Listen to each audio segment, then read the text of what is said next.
What's up, guys? It's Daniel with VintageMagic.com. Hope you guys are having a good week. So I want to do a video today in terms of the Q&A. I have a lot of questions that I want to get into, but I don't want to keep the video super long, so we're probably going to cut off and do another video later this week. So just real quick though, quick announcement: Grand Prix Las Vegas is next week, or next month. June 15th, June 18th.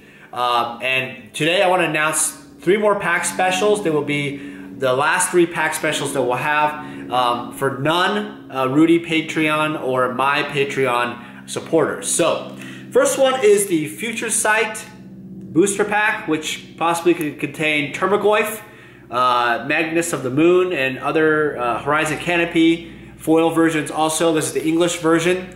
And so, the booster pack price we'll be offering at the show will be $35 for one, or that's $70, right? Or I'll do $60 for 2. Is that correct? Yeah. So that's $30 a pack. So 2 for $60, 1 for $35.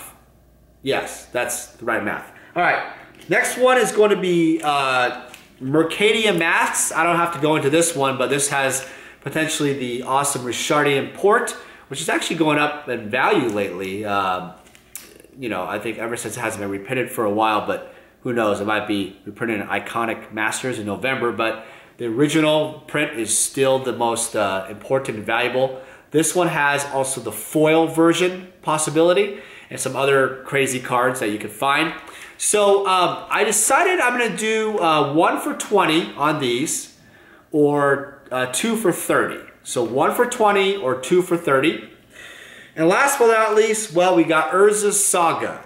Urza's Saga is obviously famous for Gia's Cradle.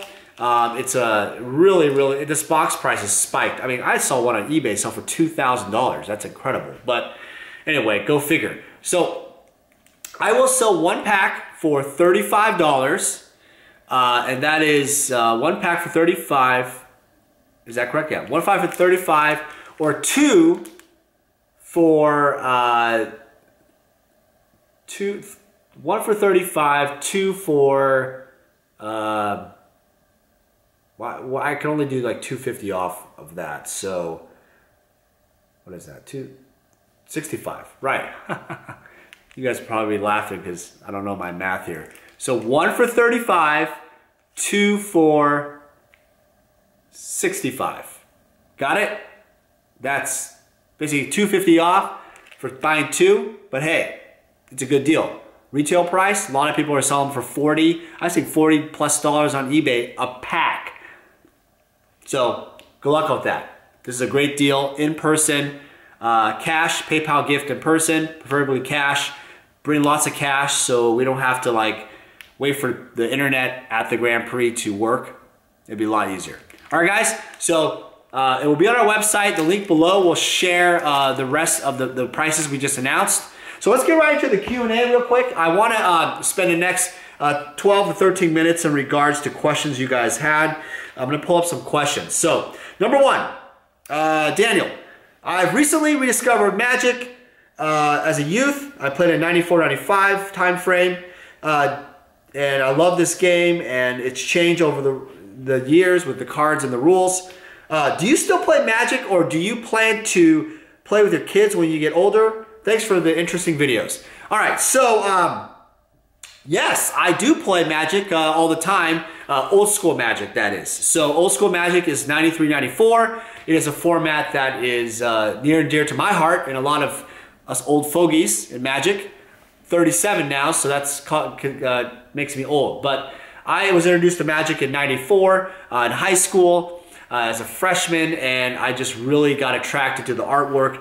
But I always enjoyed playing casually. I play with my 9-year-old son, Scott. I'm sure you'll see pictures in the old school Magic. There's a playlist on our YouTube channel that has that. And so there'll be him playing, other people playing. In fact, the other day we had a little casual game of 5 players. It was called Lurker Con. Look that one up. Lurker, which is basically a crazy little creature by Asymatics from the dark. And the winner got a signed card from all of us. And our friend Clint won. He went 3-0 or 4-0, and I went 3-1. I lost to Clint on the third game. So hey, look, old school Magic. It's my thing. I like it. You know, look, I've played drafts. I haven't played in a Grand Prix in terms of an actual Grand Prix environment. Honestly, I don't have the time to do it. It's one of the things where I'm extremely competitive. I love to play games. I love to have fun, but you know, you got to balance work life too. All right, so next question. Hey Daniel, do you only make your income from Magic the Gathering, vintage Magic, etc.? Just curious if you keep a regular career job or Magic on the side. Do you do Magic full time? If so, how long? Have a great night. All right, so yeah. And by the way, I would put the name of the person, but it's kind of hard because on YouTube, it kind of just puts some regular person like Magic Management. I'm not even sure who that is. So this question is interesting. No, I don't have any other career. Magic the Gathering, vintagemagic.com is my full-time business. I have to tell you that the American dream is right here. Right here, what you're looking at is the American dream, just like what Rudy preaches. It is a blessing to be able to work from your own home, to do your own business, to travel the world, to meet guys like you who are passionate about Magic the Gathering. I've met all the incredible artists, the players, the collectors. I've done so much, and all thanks to Magic the Gathering. All thanks to Magic the Gathering. So there really is nothing I can say other than I did a corporate career before where I was in corporate sales, and I was, you know, I really love that. But at the same time, when you do your own thing, you create your own thing. I think for those of you who understand that feeling, it's really just, you know, there's nothing that can describe that, right? When you can create your own brand, influence, you know, people in a very positive way and give them a lot of joy, you know. So that I hope that kind of answers that question. There's a lot to that one. All right, so next question. Hey Dan, if I buy alpha singles, what non-P9 should I look for biggest returns in the future? Also 9s and 10s. All right, Roy from Canada, who's actually a customer from mine. Great question. Next question actually depends on your budget. And Rory, it depends on how much cash flow you have.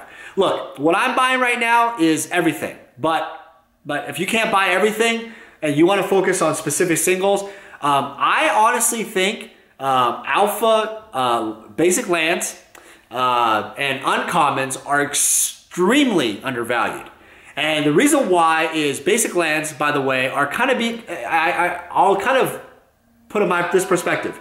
That I feel basic lands one day will be that, how would you call it? Like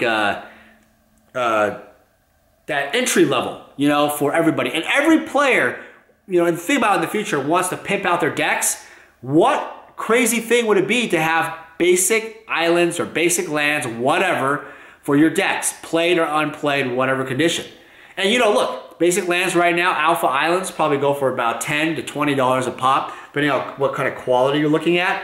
But the thing is, think about down the road. If Magic keeps growing, you know, 30, 40, 50, 100 years from now, basic lands are going to be that, hey, I got original alpha basic lands in my deck from Modern Masters 2100, whatever the hell set it is, right? But those will probably be worth, I don't know, I'll spec it, $200 a pop.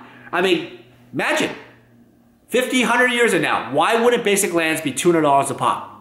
Just saying, right? Uncommons too. Uncommons are literally like what? The same rarity as beta rares, if not rarer, because there were more thrown away and such. Just saying. A lot more rare, probably less played, but collectible, extremely rare. People hoard them, invest in them. I would buy those things first. All right, next question.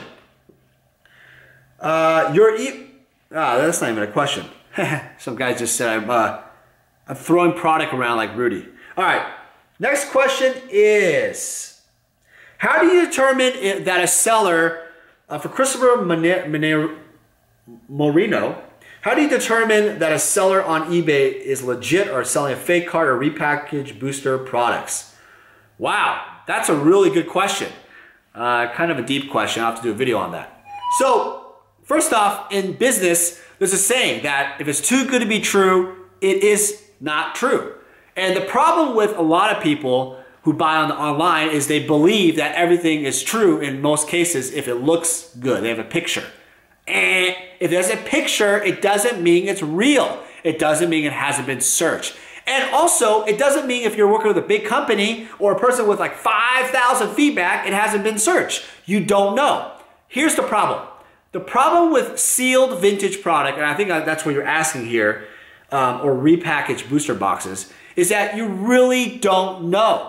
Even like the Wizards, the newer stuff with the Wizards seal, people can reseal those and, you know, do that. But there's less cases of that. But the old stuff, it's really, really difficult. So it's really more about what are they selling it for? Does the asking price actually match up with what it should sell for? Because if they're not asking a realistic price, meaning it's too low, that means that they are probably lying to you or it's fake or repacked. Warning, don't ever get involved with eBay buyback stuff or whatever, or returns. It's absolutely a freaking nightmare. Don't ever do it. So I would say ask great questions. I would obviously, another thing is always talk to them on the phone. Ask for the phone number, talk to them on the phone. If you're spending thousands of dollars and the seller does not want to give you the phone number and talk to them and ask them those questions, then they are lying to you and they are cheating you. They are doing something because that means they don't want to share their identity. All right, that kind of answers the question. I will do a video on those type of questions later on. All right, next.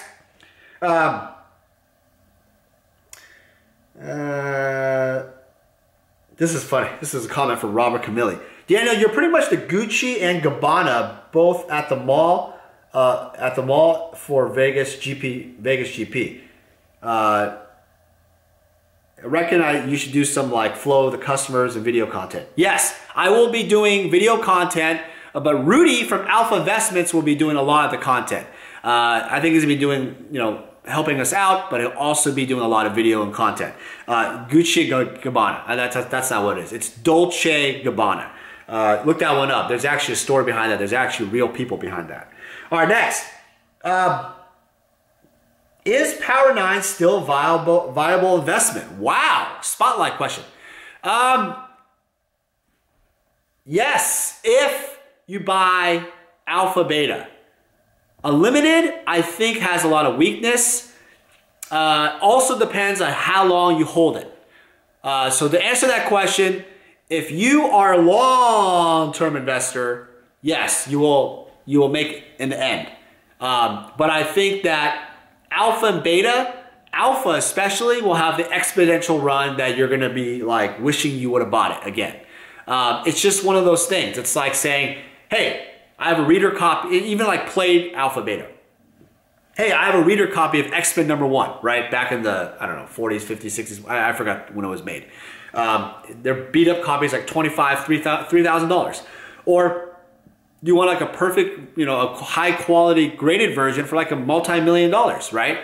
Obviously, what's going on here with Alpha is it has that range. Eventually, there's gonna be beat up Alpha Lotuses going for, you know, 20 grand a pop. People want to sit there and just, you know, play with them. That's great.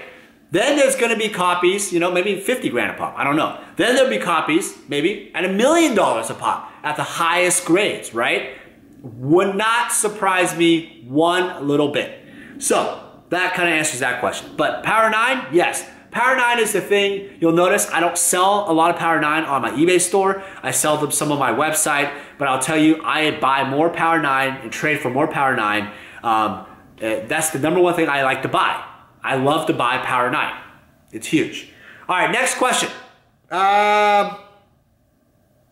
Let's see. Here we go. I love your videos. Gladly support your Patreon as I'm international. I can't take advantage of sealed product rewards like Rudy's Patreon. Will international patrons be accepted? Yes. Little different though. I am not doing necessarily pack box stuff like Rudy will, I'll probably be doing like pack rewards, car rewards, Power 9, dual lands, stuff like that. I'm still working on what to do for May. I'll probably launch it in June. Watch for that. But again, I will be like Rudy. I'll tell you exactly how it is, lay out all the reward type of things. But there will be more randomization to it. I might give away like a playset of Force of Wills to someone, lucky patron. I might give out, you know, a monthly raffle type of thing. I have to look at the Patreon rules and regulations because I don't want to, you know, get in trouble for it. But I will do that stuff for international clients. All right, I have a few moments left. Next, Daniel, where do you see Magic in the next few years? Do you believe legacy format will fall compared to modern? Modern standard seal drafting a lot cheaper, legacy, the vintage formats. Wow, this is a big question. If they reprinted dual lands, what do you think dual lands would be? All right, Mr. Dirty Uncle Lottery and Scratch Offs. I don't ask. This guy always posts on my YouTube channels. It's the most hilarious ID. All right, answer that question. It's the last question I can have for today. They're not going to reprint dual lands. That's number one. So let's eliminate that from the list of questions because Wizards already announced they're not going to do anything with the reserve lists, right? Number two, legacy is going to be stagnant for a very long time. It's a very, or decline. It's a very difficult format to grow because of the cost of the reserve list cards. However, I do feel that a hybrid version of using legacy cards and modern cards will finally come about. I still think legacy cards are, you know, they're definitely going to be used, but I think they have the most risk because a lot of those cards that are not reserve lists have a lot of volatility that can happen with them. That's what I think there. All right, guys, so this Q&A is going to stop today. I appreciate you guys asking all these questions. I will do another Q&A end of this week. Appreciate your support. Talk soon.